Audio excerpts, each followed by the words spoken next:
할렐루야. 예, 우리 인사합시다. 잘 오셨습니다. 예, 우리 많이 받읍시다. 예. 감사한 일 많으세요? 별로 감사하지 않으신 것 같으시는데, 119 구조대원으로서 한평생 직장 생활을 한 분이 퇴직을 했어요. 그래서 친구들이 수고했다고 모여서 한번 식사를 하자라고 해서 같이 함께 식사를 하게 되었습니다. 그래서 그 친구가 퇴직한 친구에게 이렇게 물었습니다. 자네가 근 30년 동안 119 구조대원으로 수고를 했는데 그동안 몇 명이나 구조를 했나? 라고 이렇게 물었어요. 그랬더니만 이 사람이 한참 고개를 갸우뚱하더니만 딱 2명만 내가 생명을 구원했네 라고 이야기를 했어요. 그리고 다른 친구들이 아니, 야, 119 구조대원 그렇게 있으면 하루에도 몇 명씩 건지는데 어떻게 당신 평생 동안 구조대원으로 일했는데 딱 2명만 그렇게 구조했다고 하느냐라고 이렇게 반문을 했습니다. 그럴 때 이분이 하는 얘기가 이런 대답을 했어요. 내가 참 수많은 사람의 생명을 구했네. 하지만 내게 생명의 구원을 받고 난 다음에 나에게 와서 감사합니다고 표현한 사람은 딱 2 사람을 기억하고 있네. 나는 진실로 생명의 구원을 받은 사람은 그 2 사람이 내 손을 통해서 생명을 구원받은 사람이라고 생각하네. 라고 하는 이런 이야기를 했다고 합니다. 예수님께서도 사마리아로 가시다가 10명의 문둥병자를 만나게 됩니다. 그래서 예수님 앞에 나와 선생님 우리를 불쌍히 여겨주세요 라고 했을 때 제사장에 가서 내 몸을 보이라 라고 이렇게 주님 명령을 하시죠. 그래서 10명의 문둥병자들이 제사장께 자신의 몸을 검사받기 위해 가는 도중에 다 나음을 입게 됩니다. 그러고 난 다음에 나머지 9명은 다 사라져 버렸는데 딱 한 사람, 그리고 또 유대인들이 가장 싫어하는 이방인적인 한 사람이 자신의 문둥병이 맞고 난 다음에 예수님 발 앞에 와서 감사의 표현을 했습니다. 그런데 주님 말씀하시기를 뭐라고 했습니까? 나머지 9은 어디에 갔느냐라고 이렇게 주님이 질문을 하게 되죠. 오늘도 하나님은 우리에게 감사하시는 분을 찾고 계시는 줄로 믿을 수 있기를 주님의 이름으로 축원합니다. 여러분, 감사하기 참 쉬운 거예요. 뭐 받은 거 받았다고 하는 게 쉬운데 감사를 아무나 할 수 있는 게 아니에요. 동물의 세계에는 감사가 없습니다. 조건 반사적인 반응이 있지만 자신의 감사를 감정적으로 표현할 수는 없어요. 하나님께서 우리 인간에게만 감사할 수 있는 기능을 허락해 주셨어요. 그래서 하나님을 향하여 감사할 수 있고, 부모님을 향하여 감사할 수 있고, 내 가족을 향하여 감사할 수 있고, 모든 것이 감사할 수가 있어요. 여러분, 감사는 성도의 신앙의 열매입니다. 그래서 감사를 많이 하는 사람은 믿음이 좋은 사람이에요. 믿습니까, 여러분? 감사 안 하는 사람은 신앙이 없는 사람이에요. 감사금을 많이 드린다는 얘기가 아니고 우리가 이 신앙의 믿음의 생활을 해나가면서 정말 내 마음속에 감사가 넘치느냐고 하는 거예요. 여러분, 감사엔 2 가지가 있습니다. 조건적인 감사가 있어요. 내가 뭔가를 받았기 때문에, 내가 뭔가를 이뤘기 때문에 감사는 감사. 그건 보편적이고 일상적인 감사여서 예수 믿지 않은 사람도 얼마든지 감사할 수가 있습니다. 그러나 구원받은 하나님의 거룩한 백성들은 조건적인 감사가 아니라 무조건적인 감사예요. 없음에도 불구하고, 받지 않았음에도 불구하고, 환경은 맡기지 않음에도 불구하고 주 앞에 감사할 때 우리의 감사가 진정한 감사가 될 수 있을 줄로 믿습니다. 왜 그러냐 하면 감사는 하나님께서 우리를 향하신 하나님의 뜻이에요. 감사는 해도 되고 안 되는 것이 아니라 감사를 하는 것이 하나님의 뜻이에요. 데살로니가전서 5장 16절 이하에 뭐라고 했습니까? 항상 기뻐하라, 쉬지 말고 기도하라, 범사에 감사하라. 이는 그리스도 예수 안에서 너희를 향하신 하나님의 뜻이니라. 이 감사하는 것이 하나님의 뜻이란 말이죠. 감사하지 않은 것은 뭐예요? 하나님의 뜻을 거부하는 것입니다. 여러분, 우리가 이 맥주감사절 절기를 지키면서 정말 여러분의 마음의 심령 속에 감사가 넘쳐날 수 있기를 주님의 이름으로 축원합니다. 감사라고 하는 이 단어, 헬라어 단어는 유카리테오라고 하는 단어입니다. 그런데 이 단어와 어근을 같이 하고 있는 단어가 있는데 이 단어는 바로 은혜라고 하는 단어인데 헬라의 카리스라고 하는 단어와 감사 유카리데오라고 하는 단어의 어근이 같아요. 그러니까 감사를 누가 하느냐? 하나님의 은혜가 넘치면 감사가 넘치게 될 줄로 믿습니다. 주님의 은혜가 나를 떠나면 내가 감사할 시간이 없어요. 내가 더 원망해야 되고 불평해야 되는데 언제 감사할 수 있습니까? 그래서 감사와 이 은혜라고 하는 단어가 그 어근이 같단 말이에요.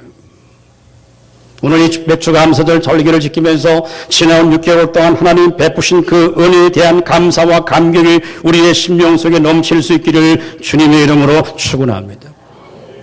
그럼 맥주감사절은 왜 지켜야 되느냐? 출애굽기 23장 16절 이하에 보면 맥주절을 지키라. 이는 내 너가 수고하여 밭에 뿌린 것의 첫 열매를 거두니라. 이스라엘 백성들이 가나안 땅에 들어가서 너희가 이제 농사의 첫 번째 열매, 첫 열매를 거두어서 하나님께 드리는 게 이게 맥주 감사에 담겨진 의미입니다. 자, 그러면 오늘 이게 첫 것이라, 첫 것. 그냥 드리라고 하는 것이 아니고 첫 것을 드리라고 하는데 히브리 사람들의 구조 가운데 갖고 있는 언어의 구조 가운데 첫 번째라고 하는 이 첫이라고 하는 단어는, 첫째라고 하는 단어는 모든 것을 대표하는 대표 단수의 의미를 갖고 있어요. 그래서 첫 열매를 하나님께 드린다고 하는 것은 뭐냐면 모든 걸 다 드린다는 거예요. 그래서 마치 자식 하나를 하나님께 드린다고 하는 그 의미는 뭐냐면 하나님께 모든 걸 다 대표해서 하나님께 드린다는 그런 영적인 의미가 포함되어 있어요. 그래서 하나님께서는 모세를 통하여서 너희가 그 땅에 가서 맥주절을 지켜야 되는데 너희가 농사에 얻은 첫 것을 하나님께 감사로 드리라. 그렇게 말씀해 주시고 있는 것입니다. 유대인의 3대 절기가 있습니다. 유월절, 또 맥주절, 수장들이라고 하죠. 그래서 오늘 이 맥주절은 신약에 넘어오면 초실절 혹은 오순절로 바뀌게 되는데 사도행전 2장에 보면 오순절 성령 강림이 임하게 되는 그날, 그게 맥주절날 일어나는 거예요. 6월절이 지나고 난 다음에 50일째 되는 그날이 오순절이에요. 그날이 구약의 맥주절입니다. 그래서 우리가 오늘 신약 시대에 우리가 보리 농사 짓는 사람도 없고 농사 짓는 사람이 없지만 맥주절 감사절을 지킨다고 하는 건 뭐냐 하면 오순절 성령이 임해서 초대 교회가 세워졌어요. 이제 영적 새 이스라엘 백성들이 세워지고 교회가 세워지고 성령이 함께해서 영원토록 우리와 함께 하신다고 하는 성령의 가운데 임하신 날이 바로 이 맥주 감사절이란 말이죠. 비록 우리가 농사를 짓지 않더라도 하나님이 베풀어 주신 그 은혜와 감사와 감격이 우리의 마음의 심령 속에 넘칠 때 우리 같은 사람도 예수님이 구원해 주시고 하나님 백성 만들어 주시는 것을 주님 앞에 감사할 때 우리 마음에 감사가 넘치게 될 줄로 믿습니다. 여러분, 오늘 시편 138편은 누가 썼습니까? 다윗이 썼어요. 그리고 시편의 제목이 뭐라고 있습니까? 다윗의 시라고 있어요. 제가 언제 말씀드렸지만 특별히 다윗이 시편에 많은 시편을 쓰는데 특별히 제목 가운데 다윗의 시라고 하는 시편의 제목은요, 다른 특별한 의미가 있어요. 다윗의 인생 가운데 하나님이 간섭하셔 섭리하신 정말 그 깊은 영적 의미를 담고 있을 때 표제의 제목을 다윗의 시라고 해요. 어떤 경우는 내가 블레셋에서 사울을 피해 도망할 때 쓴 시, 이런 제목이 있는데 오늘 시편 138편은 다윗의 시예요. 그 제목이 다윗의 시인데 다윗이 자신의 삶의 정황 속에서 하나님 베풀어 주신 그 특별한 하나님의 은혜가 있음을 고백한 시편이 여러분 다윗의 시예요. 그러니까 다윗의 시편 가운데서도 다윗의 시는 더 중요한 영적 의미를 담고 있는 내용입니다. 오늘 이 말씀을 통해 우리가 함께 은혜 받을 수 있기를 주님의 이름으로 축원합니다. 자, 오늘 다 같이 본문 1절 2절 읽습니다. 시작. 내가 전심으로 주께 감사하며 신들 앞에서 주께 찬송하리이다. 내가 주의 성전을 향하여 예배하며 주의 인자하심과 성실하심으로 말미암아 주의 이름에 감사하오리니 이는 주께서 주의 말씀을 주의 모든 이름보다 높게 하셨음이라. 아멘. 우리 한번 따라합니다. 변함없는 하나님의 사랑에 감사하라. 지금 다윗은 말이죠. 내가 전심으로 주께 감사한다 라고 말합니다. 전심으로 감사한다. 왜 그렇게 감사했을까요? 우리가 아는 것처럼 다윗은 여러분 베들레헴에서 양치는 목동 출신이잖아요. 하나님이 그를 선택해 주시고 그에게 기름을 부어주시고 성령으로 기름 부어주시고 사울 왕과 수많은 적대자들이 있었지만 그럼에도 불구하고 그를 이스라엘의 왕으로 세워주셨습니다. 자신의 모든 힘과 능력과 자신이 나온 것이 아니라 이게 전적인 하나님부터 나온 것임을 다윗은 철저히 인식하고 있어요. 그래서 오늘 본문에 뭐라고 합니까? 내가 주의 성전을 향하여 예배하며 라고 했습니다. 여러분 지금 다윗 예루살렘 성전이 세워지기 전입니다. 시점이 보면. 예루살렘 성전을 언제 세우나요? 솔로몬 왕이 세우는데 다윗은 지금 성전이 세워지지도 않았어요. 그런데 다윗은 고백하기를 내가 주의 성전을 향하여 예배하며 주님의 인자하심과 성실하심으로 말미암아 내가 주님의 이름에 감사합니다 라고 하는 이 찬양과 기도와 감사의 고백이 있습니다. 여러분 그 이유가 뭘까요? 주의 인자하심과 주의 성실하심. 여기 인자, 시편에 성경에 많이 나오는 단어지만 이 헤세드, 쉽게 말하면 하나님의 은혜입니다. 그런데 이건 어떤 은혜느냐? 하나님이 우리의 실수도 있고 부족함도 있고 약점이 있음에도 불구하고 우리에게 하나님의 은혜와 긍휼을 베풀어 주는 것이 그게 인자라고 하는 단어예요. 그럴 만한 자격이 있어서 주는 게 아니고 여전히 우리 가운데 부족함이 있고 실수가 있고 약점이 있음에도 불구하고 하나님이 나를 불쌍히 여겨주시는 그게 하나님의 인자예요. 성실을 무엇이면 하나님이 변하지 않은 정직함이에요. 하나님이 한 사람을 부르시고 길을 약속했다고 하는 끝까지 그를 버리지 않고 하나님이 붙이고 계시다고 하는 것이 그게 뭐냐? 하나님의 성실하심이에요. 이 말은 바꾸면 이런 얘기입니다. 하나님께서 다윗을 부르시고 왕으로 세워주시고 지금까지 내게 베푸신 은혜를 생각할 때 이 전적인 하나님의 은혜요 사랑임을 주님 앞에 고백하는 고백이에요. 여러분 시편 63편 2절에 3절에도 주의 인자하심이 생명보다 나음으로 내 입술이 주님을 찬송합니다 하는 다윗의 고백이 있습니다. 수많은 시편 말씀을 여러분이 구절구절 읽어보십시오. 그럴 때마다 다윗이 항상 찬양하는 게 뭐냐면 주님의 변하지 않는 하나님의 사랑이에요. 우리가 몇 주 감사절 절기를 지키면서 정말 하나님께 무엇을 감사해야 되겠습니까? 우리의 현실을 바라보면 여전히 염려해야 될 일, 두려운 일들이 항상 우리 앞에 산적해 있고 불확실한 우리의 미래를 우리가 알아갈 수가 없지만 그럼에도 불구하고 어제나 오늘도 변함없이 우리를 사랑하시고 우리에게 인자와 자비와 긍휼을 베풀어 주신 그 하나님의 은혜에 대한 감사와 기쁨이 여러분의 심령 속에 넘칠 수 있기를 주님의 이름으로 축원합니다. 우리는 예수 믿은 지 1년 된 사람이나 10년 된 사람들이나 하나님의 은혜와 사랑에 대해서 많이 우리가 흔들릴 때가 많아요. 하나님이 왜 나를 사랑하신다고 한다면, 왜 하나님이 나를 구원해 주셨다고 한다면 오늘 내 현실은 왜 이럴까? 여기에 우리가 부닥칠 때 우리의 믿음이 흔들릴 때가 많습니다. 그러나 하나님께서 나 같은 죄인도 은혜와 긍휼을 베풀어 주셔서 여전히 나를 사랑하신 그 하나님의 사랑에 인해서 우리가 감사와 감격이 있어야 돼요. 여러분 신약에 감사를 제일 많이 한 사람이 누군 줄 아세요? 사도 바울이에요. 바울의 편지를 읽어보세요. 그저 하나님의 편지를 쓸 때마다 하나님의 사랑과 은혜와 긍휼을 내가 평강히 감사한다. 감사가 넘쳤어요. 자, 로마서 8장 38절 39절 우리 한번 읽어볼까요? 시작. 내가 확신하노니 사망이나 생명이나 천사들이나 권세자들이나 현재이나 장래일이나 능력이나 높음이나 깊음이나 다른 어떤 피조물이라도 우리를 우리 주 그리스도 예수 안에 있는 하나님의 사랑에서 끊을 수 없으리라. 아멘.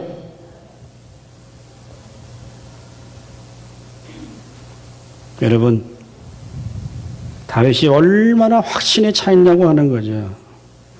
이 말은 무슨 얘기라고 하는 얘기죠? 한마디로 말하면 이런 얘기예요. 하나님은 내 편이라고 하는 얘기예요. 어느 누구도 나를 하나님의 사랑에서 손댈 수 없다. 여러분, 확신이에요. 하나님이 내 편이 되신다고 하는 건데 여기에서 여러분 성경을 주의해서 해석을 해야 돼요. 뭐냐? 하나님은 우리의 욕심을 채우기 위해서 항상 내 편을 들어주지 않습니다. 아시겠습니까? 하나님은 내 소원 성취를 위해서 하나님이 내 편이 되어주시는 분이 아니에요. 하나님은 내 삶의 유익을 위해서 주의 거룩한 뜻을 이루기 위해서 내 편을 들어주시는 분이시지 단순히 내 소원 성취를 위해서 하나님이 내 편을 들어주시는 분이 아니에요. 이걸 잘 구분해야 돼요. 지금 내가 잘 되는 것, 내가 복을 받는 것, 내가 성공하는 것, 내가 건강하는 것, 이런 것 때문에 우리 하나님 나를 사랑하시는 게 아니에요.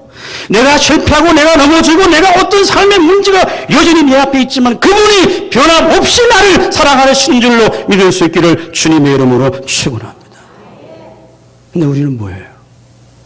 왜 하나님이 내 사랑해 주지 않냐? 왜 나의 삶을 이렇게 어렵게 하느냐? 내가 지금 돈이 필요한데, 내가 지금 건강이 문제, 왜 하나님이 나를 조금만 도와주면 되는데 왜 안 도와주느냐? 하나님이 사랑과 하나님이 우리 편을 들어주시는 것은 내 유익과 내 편리를 위해 하나님이 내 편 되주는 게 아니고 구원받은 하나님의 거룩한 백성들이 하나님의 거룩한 뜻을 이루고 하나님의 역사를 이루어 나가도록 그분이 내 인생을 붙드시고 나를 도우실 줄로 믿을 수 있기를 주님의 이름으로 축원합니다. 두 번째, 오늘 여러분 4절 5절 말씀 읽어볼까요? 시작. 여호와여 세상의 모든 왕들이 주께 감사할 것은 그들이 주의 입의 말씀을 들으며 오며 그들이 여호와의 도를 노래할 것은 여호와의 영광이 크심이리이다. 아멘. 우리 한번 따라합니다. 약속의 말씀대로 이루어질 것을 감사하라. 자, 지금 다윗이 뭘 감사하냐고 하는 거죠. 하나님의 도를 노래할 것은 여호와의 영광이 크십니다.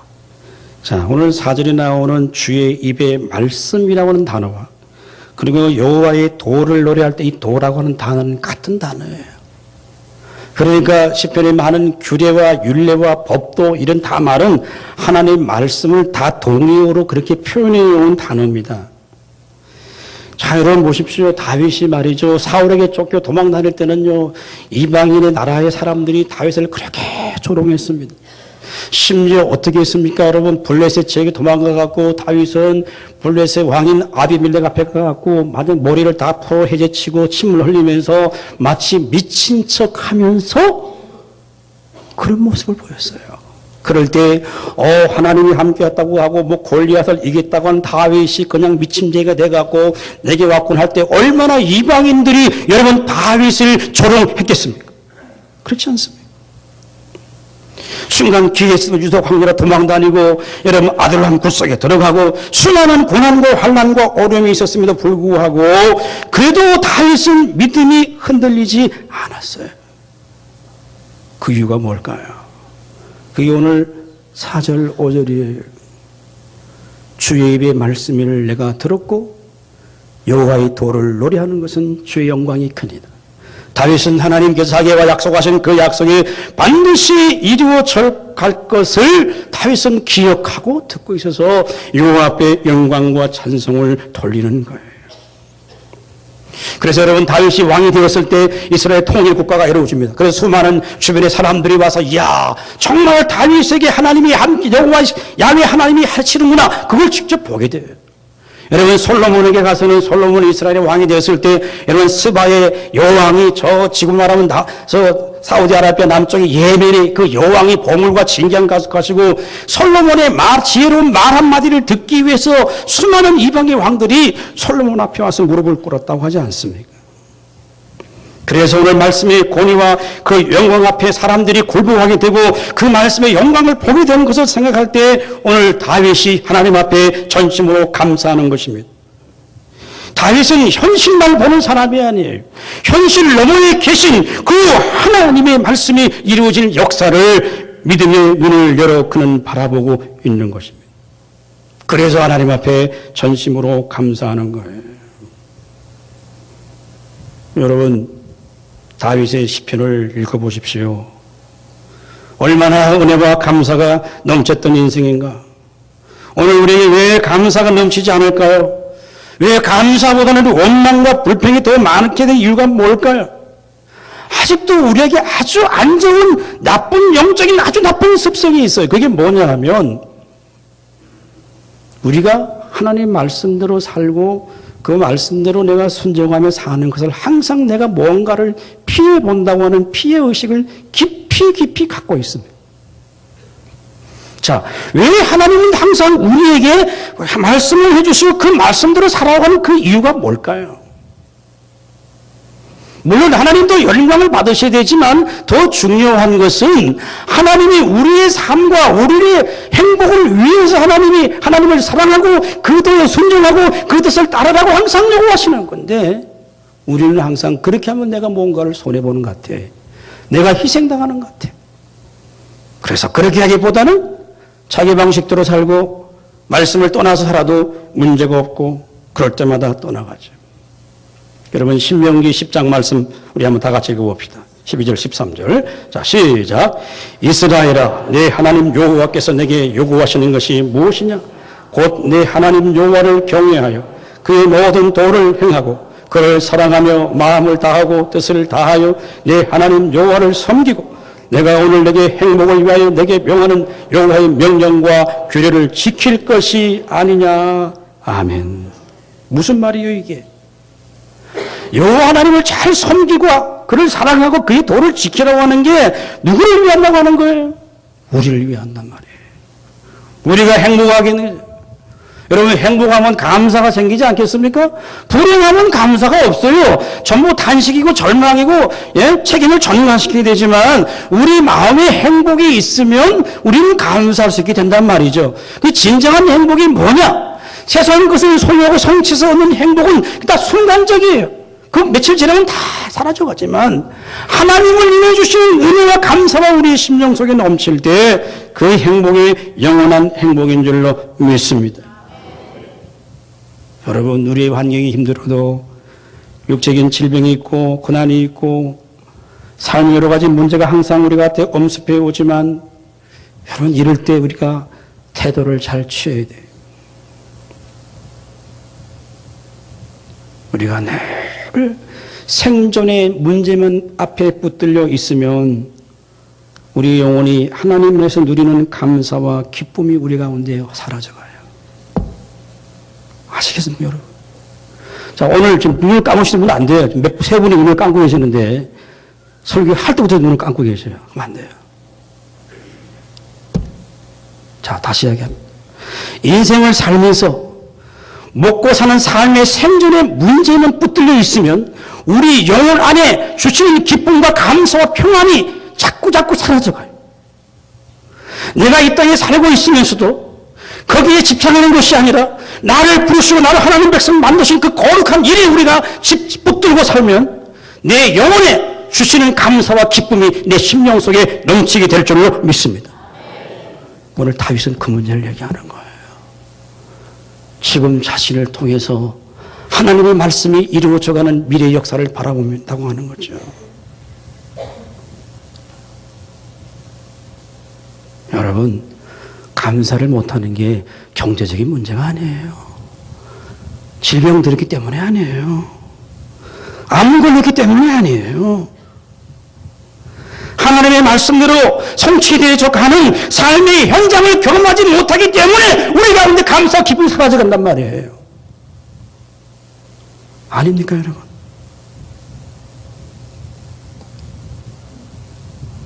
중국의 선교의 문을 열었던 허더슨 테일러는 여러분 유명한 말을 남겼습니다. 하나님의 일은 처음에 불가능해 보인다. 그 다음에는 가능해져 보인다. 나중에는 이루어지고 만다. 할렐루야. 이게 허더슨 테일러가 그 중국 땅에 처음 발을 디디고 선교를 시작할 때 한 이야기예요. 하나님의 일은 처음에는 불가능해 보여. 안 될 것 같아. 그러나 그 다음에 믿음의 세계에 들어가면 그게 가능하게 보여요. 그 다음에 믿음의 세계에 들어가면 그게 이루어지는 역사를 경험하게 될 줄로 믿습니다. 여러분 마지막이에요. 자, 7절 우리 다 같이 읽습니다. 시작. 내가 환난 중에 다닐지라도 주께서 나를 살아나게 하시고 주의 손을 펴사 내 원수들의 분노를 막으시며 주의 오른손이 나를 구원하시리이다. 아멘. 우리 따라합니다. 하나님의 궁극적인 승리를 확신하라. 자, 보십시오. 오늘 여기에 중요한 단어가 뭐냐면 환난이라고 하는 단어입니다. 그 환난이라고 하는 단어의 뜻이 뭐냐? 어떤 틀에다가 열매를 집어넣고 그거를 막 눌러서 밟아갖고 즙을 짜내는 거예요. 이 환난이라고 하는 단어는 유대인들이 굉장히 익숙한 단어입니다. 왜? 유대 사람들은 여러분 포도주를 음료수처럼 먹는 사람들이기 때문에 집에서 포도주를 따가고 그 포도즙 틀에다가 그걸 발로 바른 거예요. 밟아서 그 포도즙을 내는 거예요. 그럴 때 사용하는 단어가 이 환난이라고 하는 단어란 말이에요. 의미가 있지 않습니까? 자, 하나님께서 다윗에게 수많은 환난을 주셨어요. 그 환난을 주신 게 야, 너 좀 고생해봐라 이렇게 준 것이 아니고 그 환난 속에 하나님의 계획과 하나님의 섭리가 들어있었음을 다윗은 지금 알고 있는 거예요. 그래서 내가 환난 중에 다닐지라도 주께서 나를 살아나게 하시고 할렐루야. 이게 다윗의 고백이에요. 그래서 8절에 여호와께서 나를 위하여 보상해 주시리라. 여러분 그러면 우리는 이렇게 질문해 봐야 돼요. 다윗을 통해서 환난 가운데 하나님이 이루려는 뜻이 과연 계획이 뭐냐는 거예요. 그렇지 않습니까? 자, 다윗을 목동으로 불렀어요. 그를 기름 부었어요. 이스라엘을 왕으로 세운다고 했어요. 왕이 되고 난 다음에 나단 선지를 통하여 너희 자녀를 집을 통하여서 하나님 한 집을 세우고 그를 통하여 한 아들이 오게 하고 메시아를 오게 할 것이라고 하는 하나님의 약속을 주셨어요. 다윗은 예수님보다 천년 유래한 사람이지만 자기를 통해 예수가 올지 않을지는 몰랐지만은 그러나 하나님이 하신 말씀이 궁극적으로 자신을 통해 이루어질 것을 알고 믿었던 사람이 분명합니다. 그래서 다윗의 시편을 보면은 장차 오실 메시아를 노래했던 22편, 여러분 16편, 여러 편들이 다 다윗이 노래했던 찬송이고 기도예요. 그래서 다윗은 환난 속에도 하나님께 감사하시는 게 무엇입니까?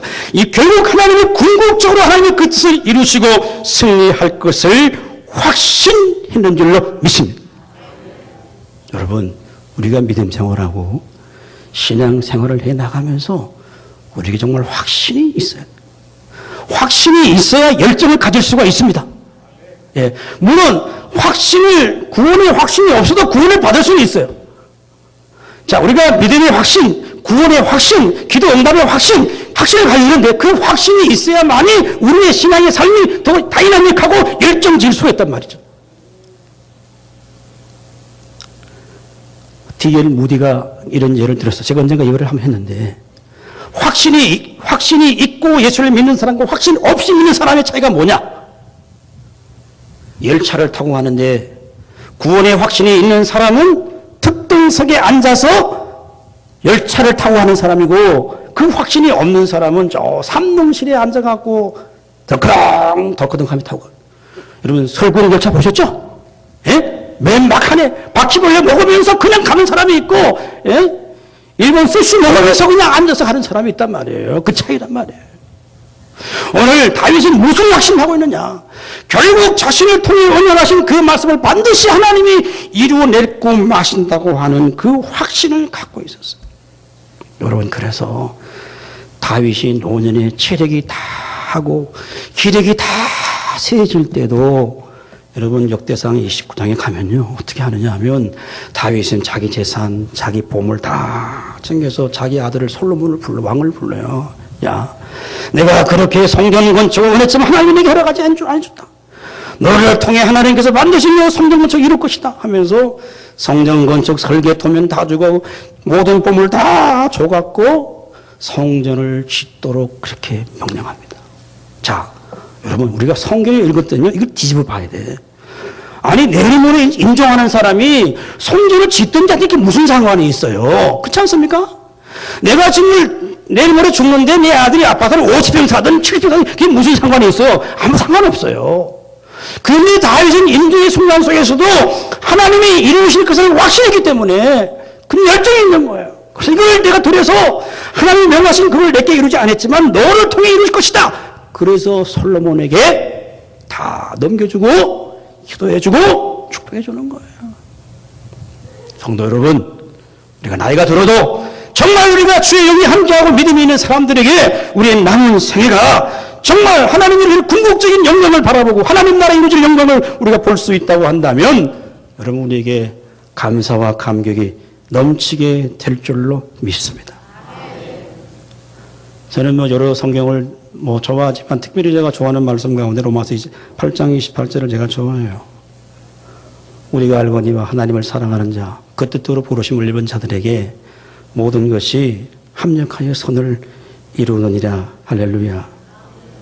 할렐루야. 결론을 맺습니다. 간혹 어떤 분들이 저 그런 얘기해요. 목사님, 아유, 내가 좀 늦게 있으면 되게 좀 후회스럽네요. 내가 좀 젊을 때 믿었으면 내가 교회도 좀 힘있게 봉사도 하고 섬길 텐데, 그때 제가 잘 나갈 때 그때 좀 돈 좀 있었으면 그거 가지고 내가 좀 교회도 봉사하고 잘 할 건데 내가 지금은 힘도 없고 경제적인 여력도 없고 참 안타깝네요. 이렇게 말씀하시는 분들이 종종 있습니다. 그러나 여러분, 교회는 여러분의 돈이 필요한 곳이 아닙니다. 여러분의 권세와 능력이 필요한 곳이 아니에요. 내가 돈 가지고 내 능력 가지고 하나님을 도우려고 생각하지 마세요. 하나님을 도우려고 교회 나오는 분이 아니에요. 교회는 주님의 교회에 나온 성도들이 아버지여 나를 불쌍히 여겨 주옵소서. 지난 모든 것이 다 주님의 은혜입니다. 내가 그저 주 앞에 나올 때마다 감사한 것밖에 없습니다. 하나님의 은혜가 아니고 주님의 도움이 아니라고 한다면 내가 하루도 살 수가 없기 때문에 오늘도 주님을 붙들고 내가 주님의 은혜를 간구합니다. 이런 사람들이 필요한 것이 주님의 교회입니다. 믿습니까, 여러분? 여러분, 교회는 우리의 힘과 능력이 필요한 곳이 아닙니다.